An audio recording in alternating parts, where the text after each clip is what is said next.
I grew up fishing on the Hawkesbury River, and during those early years it seeped in, beyond the reach of conscious memory.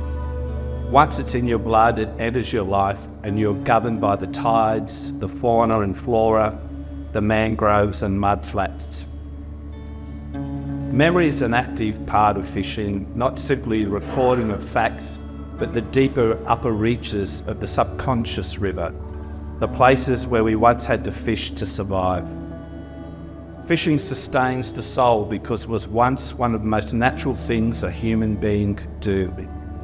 That is why you can enter that state of grace, that lightness of being, while fishing. It has to do with the field of being. You can project yourself back to the original laws, rites, and rituals. 40 years back at dawn, under a calm sky, in an old clinker-built skiff, a thin mist floats above the surface. There's not a wind in the world. A pair of tawny swamp harriers hover and glide around their nest in a ghost gum that hangs out over the river from the ancient escarpment. Their sweet whistling song belies their predatory nature. The smell of squid floats up from the belly of the boat. Your legs are bare, your heart beats faster, nothing goes unfelt. 3 lines slant out at different angles into the first of the run out. You are 12 years old. Half a bucket of live green prawns is the most incredible thing in the world to you. Now cut forwards to New Year's Eve 1996. The celebratory dinner was a sedate but deeply satisfying affair spent with my wife and our friends John and Marley. On our little point in Mooney Creek, the wildest gesture to mark the new year is a solitary car horn beeping out over the river. The kids are in bed and John is restlessly pacing the veranda and peering out onto the moonlit tide. What better way to celebrate a new year than another session on the Hawkesbury fishing for the almost mythical King Mulloway.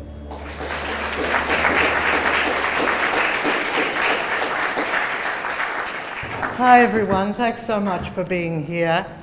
So this is one of our favourite festivals. We really love Words on the Waves, love working with them. In 2002, we did a beautiful event that was a boat trip from Tatonga into the Hawkesbury River with Bob reading poems of the river in the country that he wrote about. And we've continued to do wonderful things with them, so it seems highly appropriate to launch his last book here. So I'd really like to welcome Devin Johnston. Devin's like a second son to me, I have to say, but he's been an integral part of our lives, and both he and Mark Mordue played an enormous part in the production of this book and in the last year of Bob's life. It's a very tender book and a very beautiful book, and I do advise you to get a hold of a copy while you can. And I want to thank Terry Ann from Upswell Publishing for making such a beautiful edition. And I think without any more ado, I will welcome Devin Johnston and Mark Mordue, who are going to have a conversation. We need a couple of chairs up here. They're going to have a conversation, and then they're going to read from the book. Thanks so much. I think if you know the cover of the book, there's also artwork by Robert as well as his writings inside, beautiful drawings of fish and birds from his diaries and journals. And it is a beautiful book, as Juno says, both deeply personal and incredibly integrated to the landscape, the environment, the Hawkesbury that inspired Robert so much, and of course by its title, Birds and Fish, the creatures of the environment that were so important to his writing. And one of the things that's always knocked me out about Robert's writing is his sense of deep familiarity with those creatures and the places they inhabit. I'm afraid I'm one of those terribly vague people who, when I see a bird, maybe I can identify a magpie and a crow, but otherwise they're just birds, whereas Robert could tell you the feathers, the mating habits, the shape and colour of their beak as the seasons change. And those things are very easily and casually a part of Robert's writing and the way he conveys that intimacy and his love of those creatures, those spaces and that world in its cruelty as well as in its beauty, and what that means to him, and a kind of, I don't know about the word magic, but a sort of spiritual ambience through a respect for what nature is and how a writer might place themselves within it. So highly recommended. We of course have Devin Johnston here.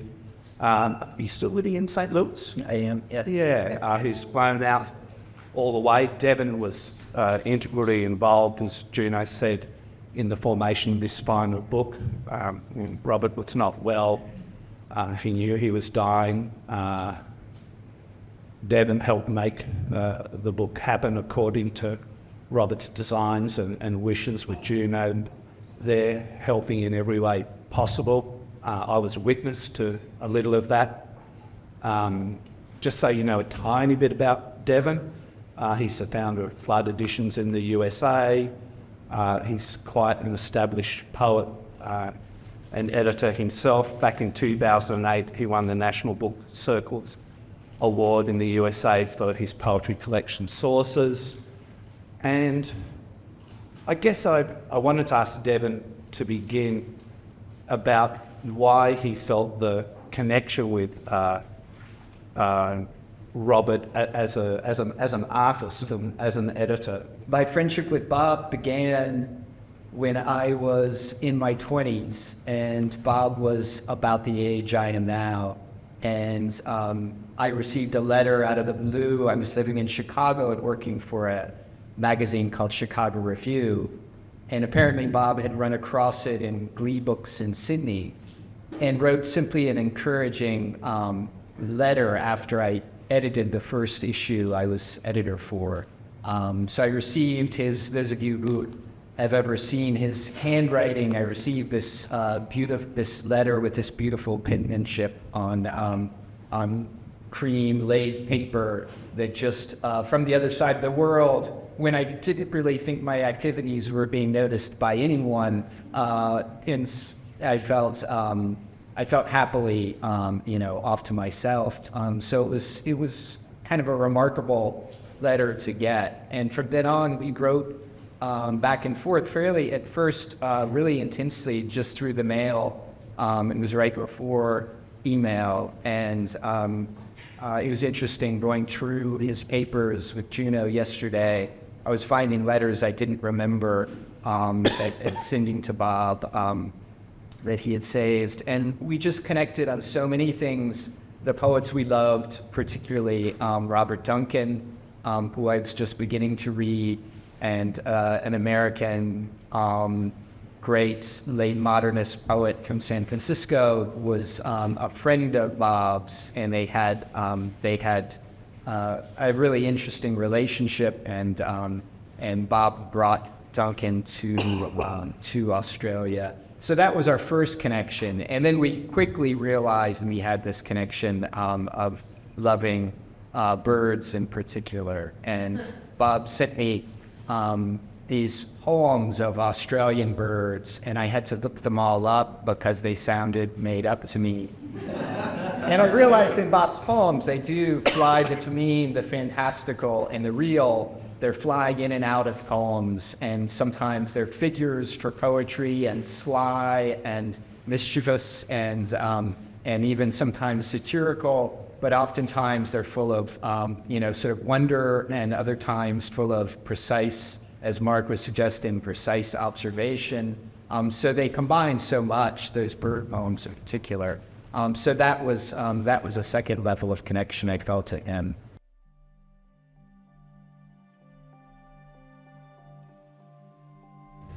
I'm writing this inside the head of a bush stone curlew. We have been travelling for days, moving over the earth, flying when necessary. I'm not the bird itself, only its passenger, looking through its eyes. The world rocks slightly as we move over the stubble grass of the dunes. At night, shooting stars draw lines across the velvet dark as I hang in a sling of light between the bird's nocturnal eyes. The heavens make sense.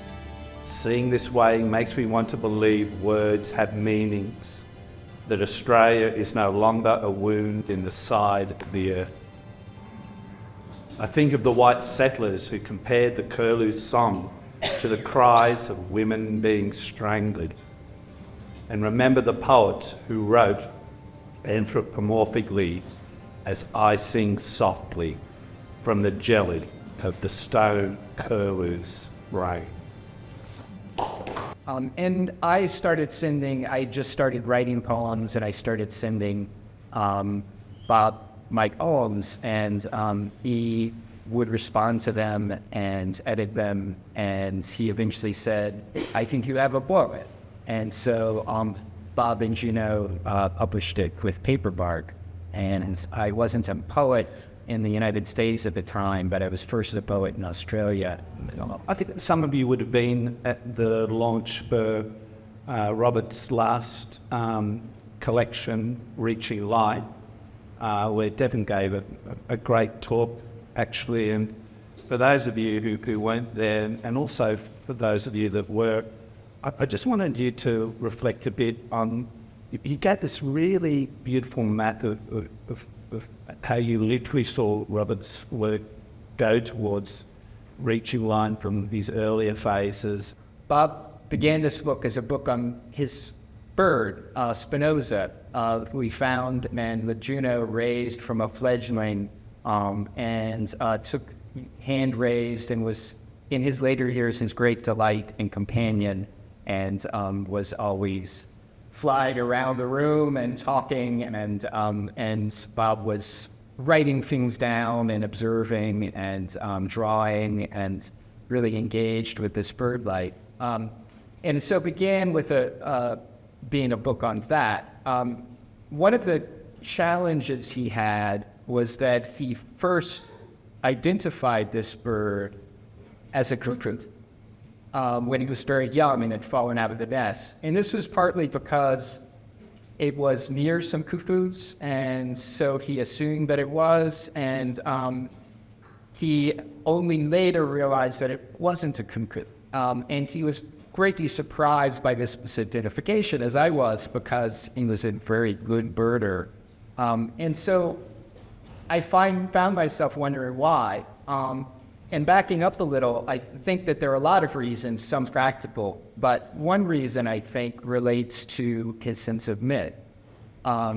So when Duncan was coming to Australia and Bob was in correspondence with him, one of the things very characteristic of Robert Duncan as this mage, this 1950s and 60s poet, that he did was he said to Bob, what is your myth? Not a question that people often ask these days, but what is your myth? And Bob soon realized that his myth was the myth of Orpheus and Eurydice. And as you know, the myth of Orpheus and Eurydice involves Eurydice being bit by a snake and going to the underworld. And Orpheus has to go down to the underworld and sing, and so charms Hades, the king of hell, that he agrees to allow Eurydice to return to the world of light, but only under the condition that he not look back as Orpheus is leading Eurydice towards the light. And this, for Bob, I think, was a great complex myth that the meaning of which unfolded only in the process of, I think it's still unfolding, for him. And I think that sense of that double bind, that you can't look back, but you need to look back as a writer, as in terms of looking back on your life, looking back on your creative sources. I think for him it rhymes with the Bob Dylan movie, Don't Look Back. So that was something he was deeply connected to. This is a long digression. But when he came to this bird, the first thing he knew about cuckoos that came to Bob's mind was Pliny's belief that cuckoos spent half the year in hell. And they come back with red-rimmed eyes, and they are this hell bird that returns each year. So Bob loved that as a kind of false natural history anecdote, and he would often tell that story. It didn't occur to me as we were working on the book, but it only did later, that in a way Bob was, in identifying this bird as a cuckoo, was replicating the Orpheus and Eurydice myth, and was reading the bird into that myth. And his rescue of Spinoza was once again rescuing Eurydice or Etuntingsu, and bring her back. So I think that the shift to realizing this is a bowerbird was a kind of profound shift for him, because it shifted him from the context of hell to a bower, right?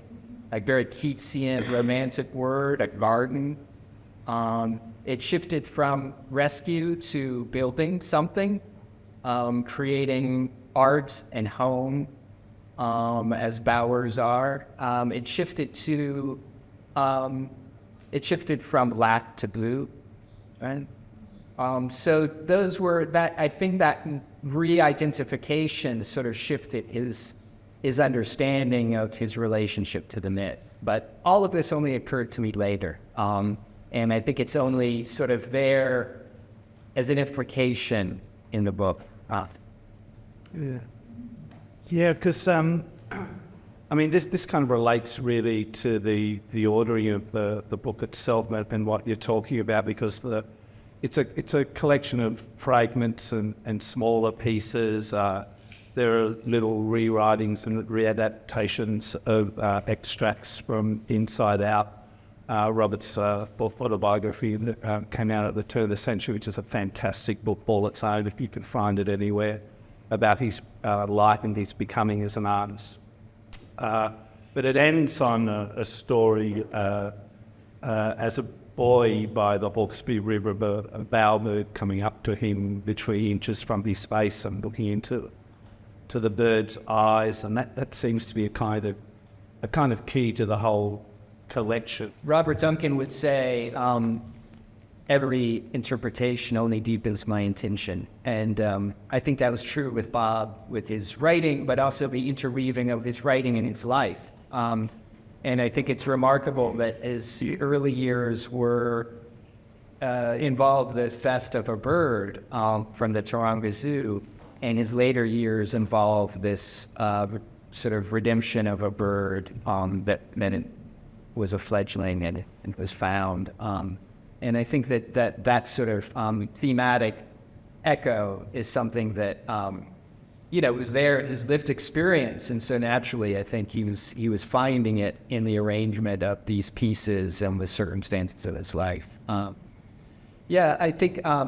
I think part of it was also taking pieces from previous writing and putting them in a new context. Yep. So the autobiography was something that he wanted to recontextualize and think about these stories apart from the narrative of his early years, and think about have it be more of a focus on his relationship to creatures and creaturely life, and think about that in relation to his fishing and his years of experience as a fisherman, and his final years with furs. So I think that sense of Bob was very invested in collage as a visual practice, and was interested in it as well as a literary practice. And I think this book is a bit of a collage in that sense of taking things out of their previous context and putting them into a blend. Anyway. Can I ask you just on a more personal level, the process of working with Robert, because he obviously wasn't well. In fact, I don't want to embarrass you or be too invasive, but the last time that the two of us met, I was very, very close to the time of Robert dying, and we got into a rave, of course, about Robert and his passion for Bob Dylan, but also his relationship with American writers. You've known Robert Duncan. We also talked about Robert Creeley, who was both a friend and another important influence. And it's worth noting that Robert Adamson had a very, very important role to play in connecting the Australian literary and poetry scene to the American literary and poetry scene for some decades. It's been a key bridge in that process. And that Robert's influence went beyond his writing to those sort of interconnections with different writers. And listening to you talk about how he kind of wrote to you before you were officially a poet in public, and I recall my own encounters with Robert where I'd begun posting poetry online, and he messaged me out of the blue, and I was really surprised. And we were discussing that and this thing of a kindness in Robert that was unusual, because obviously people who are in a very kind of premium and well-known position, as Robert was, as really, absolutely, without question, one of the country's great poets, there's a sense of needing to hide oneself off. But in fact, Robert was really giving and open to people, at least in his decisions. And I guess I was just interested in that thing of kindness in the process, and if it was something you somehow wanted to touch on emotionally in the connection, like the sensitivity of Robert. Does that make sense? Yes. Yeah. I think absolutely. I always found it easy to work with him because he also, he was generous and we trusted each other. And I think he took suggestions very easily. He loved to get suggestions for rethinking things and was very open about his process. And I think this was unusual, this editing process, because we were talking about it through a number of years, and he was, this book, as many books do, began with a problem. He was stuck. He had planned to write a book just on Spinoza, the bird, and he wasn't finding the through line of it being quite a narrative that would hold, and he wasn't getting the writing done as a result. And I think there are many reasons for that. One, I think, was his health, but I also think the dailiness of raising a bird didn't necessarily lend itself to a larger narrative arc. So I had long been encouraging him to use the fishing essays and publish them because I think they're so wonderful. And just as writing, even when I don't know what he's talking about, they're very precise. And he would always say, this is a writing that demanded more precision than any other kind of writing he did because the audience was so severe. So you get it wrong, people don't catch fish and they get upset with you. So he began to see that as a way to fold in his other work that related to the natural world in these various ways. And we had a back and forth about the order that it might take and what pieces might come into it. And then the final unfinished parts were some of the editing for the actual journal that he had kept about Spinoza. So that was in the final days that we were working on that. I also saw, I think beyond the book itself, I think that to be working until the very end is such a beautiful thing. And I think that that's what Bob wanted to do. He had spent most of his life immersed in this imaginative enterprise. And he didn't want to just set it aside. He wanted to be within that up until the very end. And that was the case. We were when we were working at his bedside on the order and reading passages back and forth. And I think that was a way for him to reflect on the work he had done, the relationships he had had, and still feel like things were in process, and that this continuous unfolding creative endeavor was not at an end. So I think that was important. Is there a day in the process of the book, just a day or a moment with Robert that really stands out for you and that has stayed with you? Is it, I guess, marked you or gave you a message to sort of complete what you initiated it? I think it was, he was in hospice, and Juno and Bob and I were sitting around the bed, or Bob was in the bed and Juno and I were sitting beside it. And I was reading passages that I had edited from the journal, and Bob was laughing and was, as he would, saying, "Oh, great, this is great." He had his characteristic just excitement, which I think that was such a delightful part of Bob's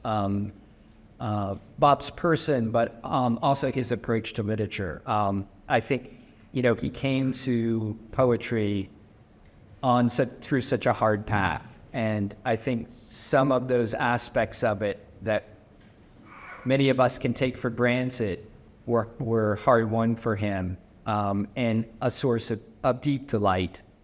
So there was, I think, even delight in what he had been able to do, and what he, phrases that he was able to come up with. And that's always been such a model to me, to take pleasure in it, right?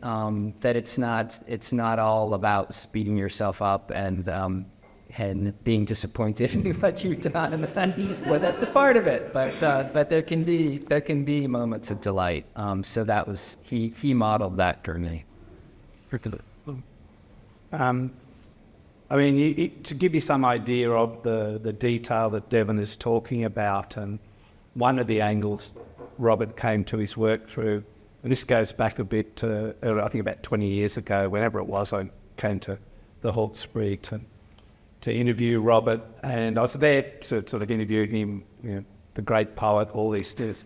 Anyway, Robert brought out a massive pile of Fishing World, and they all had post-it notes, and he was so incredibly proud of the articles that you were talking about, and they were so well organised, they were immaculate, and he took it very, very seriously. And when you read Birds and Fish, if you're not an accomplished fisher person, by the time you get to the end of it, well, you're hopeless. Like the detail is very good, but it's a strange mix of incredibly familiar and highly functional, and yet still poetic, and that's really unusual. So he poured his poetic side into this utilitarian as well as loving kind of process for Fishing World. It's quite amazing, really. And even the articles for Fishing World are full of his grandfather and his own past, his relationship to the river, the different phases of his life,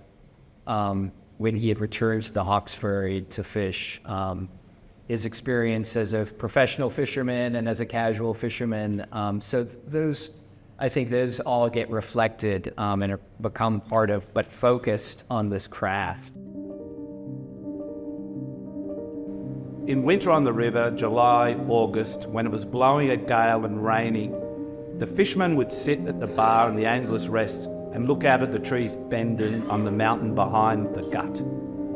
Old Dutchy Kerslake's dad Moose, Phil, Bigfoot, and old Farfar, my grandfather. They'd sit there drinking beers with rum chasers and tell stories and complain about the weather. Back in those days, the money paid by the club for a big jewfish, a 60 to 70 pounder, could feed a family for a week. Captures of these great fish weren't rare, but they didn't happen on a regular basis. A month could pass between catches. Other times there'd be 4 or 5 caught in a matter of weeks. The professionals have always caught more jewfish on the lines than nets. In fact, it's a very rare thing to get one in the nets. The big fish usually go straight through the fine mesh, especially in those days before nylon. Jewfish are beautiful looking creatures, kings of the river. After World War II, the fisheries officially renamed them mulloway, and they are sold under that name. But most fishermen just call them Jew or Jewies. They say the first name for them was jewel fish, because if you split the head apart, in behind the eyes there sits, like a third eye, a little pearl-like bone, like a gland in front of the brain. Mulloway can grow up to 7 feet and can weigh 150 pounds. Usually the big ones are between 60 and 80 pounds. The bigger the fish, the bigger the jewel.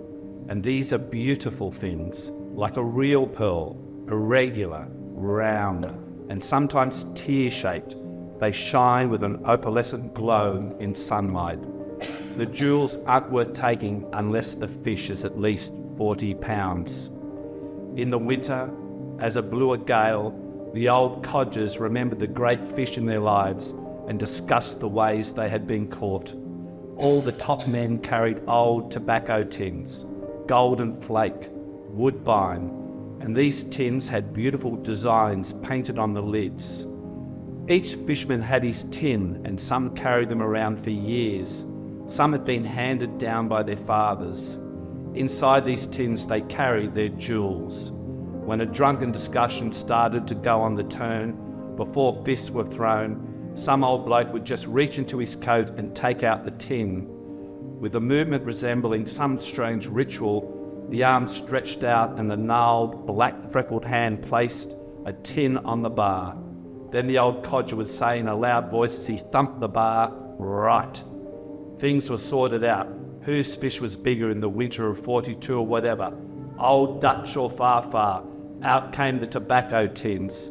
Silence. What a wonderful picture, these old gentlemen of the river, all opening their lids and carefully holding their jewels in sometimes very trembling hands.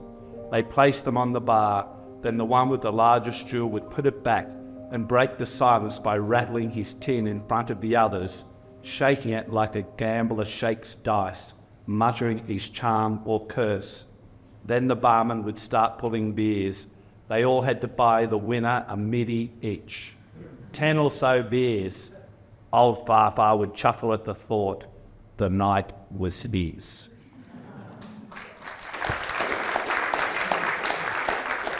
We've mentioned it already, Robert's love of music, particularly Dylan, but the other aspect to Robert's work that always impressed me is this kind of musicality and flow. I mean, they're easy things to say, but they're not so easy. To make something easy and flowing often takes a lot of effort. And I sense affinities between you and Robert in that territory, and awareness of writing as a musical act as well as a meaningful act. And I wondered how you edit or piece the book together with that in mind. Yeah, I think that's a great observation. I was just yesterday and this morning, in fact, looking through. Bob had 13 later poems, I think, by my count, that didn't appear in books that were after the books published. And when he would work on a poem, it looks like about every day print out a new copy with some slight variation in it. So he would keep refining. My task now, which is a maddening one, is to figure out which was the last and which were the first, as he wasn't always orderly and looking at these papers. But I think that sounding and testing was integral to his process. And it wasn't, he wasn't a metrical poet. He didn't follow some prescribed formula. So it was very much phrasal. He would sort of revolve these phrases and find ways that finally felt pleasing and right to him on his own inner ear. So that I think that process was one that he brought into books, the arrangement of books. he certainly brought it to his prose where you can hear his voice, and I think he did keep, again, revolving phrases until they sounded natural. He was a lover of Yeats, and that was W.B. Yeats's kind of prescription. It's that you work and work and work until it sounds natural. That's not the appearance of spontaneity is the result of great and intense labor. And I think that was something he deeply believed in. So, in the arrangement of the book, I think also what we finally arrived at was a sense that it needed to reflect a natural flow of memory too, because Bob was a great storyteller, but his storytelling was not chronological. He would think of one anecdote and tell you the story, and it might lead to something earlier. And so that sense in which I think, which is characteristic of most of us, that you don't begin at the beginning and end at the ends, that you move back and forth through time and memory according to what sparks those memories. And so that was certainly, I think, one of our guiding principles in the arrangement of this book. It hadn't occurred to me until you just said then, but there's a kind of great flight from and back to boyhood across the arc of the book. And something I was thinking about, just a little bit separate to that, but not unrelated, is Robert as a boy. He loved birds. He collected them and stole them, particularly from Taronga Zoo, which is a heist and a half all its own. It's pretty much like the Great Bank Robbery, really. But I started to think as I read the book and listening to you talk that there's an element of almost Robert, the sort of a collector of living and strange things, not least yourself or me, or talking about his friendship with Brett Whiteley, and this thing of the colour blue, of water, all these sort of symbolic energies, like some strange constellation emanating out of the book, and this thing of gathering or connecting to people and animals, kind of like a wild animal himself in some respects. Does that think something? And that brings us back to the bowerbird, of course, is I do think that Bob was a bit of a bowerbird and assembling things and rearranging them and taking pleasure in, in the shine of them and enjoying displaying them, right? So I think all of those features were part of his character.